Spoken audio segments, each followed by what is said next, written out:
মনটা ভীষণ খারাপ। সকাল সকাল ঘুম থেকে উঠেই একটি খারাপ সংবাদ শুনলাম। হ্যালো এভরিওয়ান, আসসালামু আলাইকুম। Welcome to my another new blog. আশা করি আপনারা সবাই ভালো আছেন, আর আমরা আল্লাহ তাআলার অশেষ মেহেরবানিতে অনেক ভালো আছি। ভালো আছি বললে হবে না, আসলে মনটা অনেক খারাপ। ভিডিও টাইটেল দেখে আপনারা বুঝতে পেরেছেন। আমার মামা শ্বশুরের অনেক শরীর খারাপ, আর ওনার জন্য আপনাদের সবার কাছে অনেক দোয়া চাচ্ছি। উনি আসলে হসপিটালাইজড, তো ওনার জন্য সবাই দোয়া করবেন। এই তো কথা বলতে বলতে আমি রান্নাঘরে চলে আসলাম, আর আজকে দুপুরে রান্নাটাও সেরে নিব। যেহেতু মামা শ্বশুর হসপিটালে ভর্তি, ওনার সাথে মামি আছে, তারপরে আমার মামাতো ভাই আছেন, আরও একটা মামাতো ভাই আছে, ওরা সবাই আছে। তো ওদেরকে দুপুরবেলা বলেছি বাসায় আসতে, যদি আসে সুযোগ হয় তাহলে আসবে। যাই হোক, আমি আমার রান্নাটা একটু এগিয়ে নিচ্ছি। আসলে ওনার তেমন শরীরটা খারাপ ছিল না, স্বাভাবিক অবস্থা থেকে যা হয় আর কি। মানুষের দুর্ঘটনা তো আর বলে আসে না। আমার প্রেশারটা ফল করেছে, তো ডাক্তার দেখিয়ে আসছে। বাসায় এসে হাত মুখ ধোয়ার জন্য, ফ্রেশ হওয়ার জন্য ওয়াশরুমে গিয়েছে। তো মনে হয় মাথাটা ঘুরে গিয়েছিল বা কিছু একটা হয়েছে, উনি ওয়াশরুমে পড়ে গিয়েছে। পড়ে ওনার মাথার পিছন সাইডে ব্যথা পেয়েছে, আর তাতে 5টা সেলাই লেগেছে। ইমিডিয়েটলি জরুরি বিভাগে নিয়ে 5টা সেলাই দেওয়া লাগছে।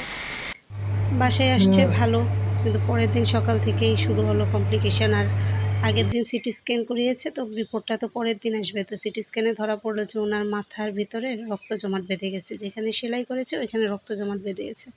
তো সাথে সাথে ওনাকে বললো যে বড় কোনো হসপিটালে নিয়ে যেতে, হয়তো ঢাকা নিয়ে আসতে, নয়তো চিটাগাং নিয়ে আসতে। তো ওনারা তাৎক্ষণিক ঢাকা নিয়ে আসছে। তো এখন উনি হসপিটালে ভর্তি। ওনার জন্য সবাই দোয়া করবেন, উনি যেন খুব তাড়াতাড়ি আমাদের মাঝে সুস্থ হয়ে ফিরে আসতে পারে। তো এই তো আপনাদের সাথে কথা বলতে বলতে আমি দুপুরের রান্নাটাও কমপ্লিট করে নিচ্ছি। মাছগুলো বেছে ঝিঙে দিয়ে রান্না করব, আর ওই দিক দিয়ে পাশের চুলায় তো প্রেশার কুকারে আমি গরুর গোশতটা বসিয়ে দিলাম।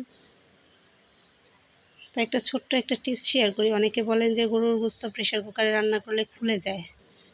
তো আমি তো সবসময় রান্না করি, আর স্বাদটাও ঠিকই থাকে আমার কাছে মনে হয়।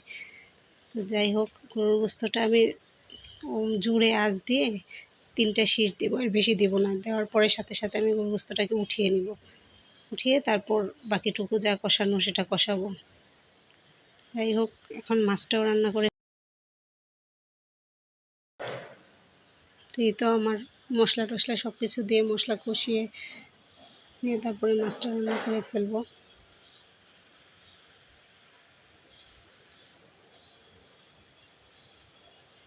তো মনটাও ভালো লাগছে না, কিন্তু কী করব, এখন আল্লাহ তাআলার কাছে দোয়া করা ছাড়া তো আর কিছু করার নেই।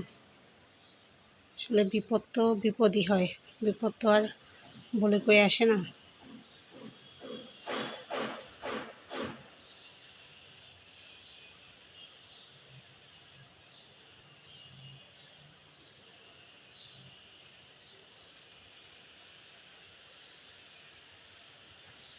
এই তো আমার গরুর গোশতটাও আমি একটু দেখিয়ে নিলাম, রান্না বান্নাগুলো আপনাদের সাথে একটু শেয়ার করে দিলাম। আজ এই পর্যন্তই। আল্লাহ হাফেজ, সবাই ভালো থাকবেন।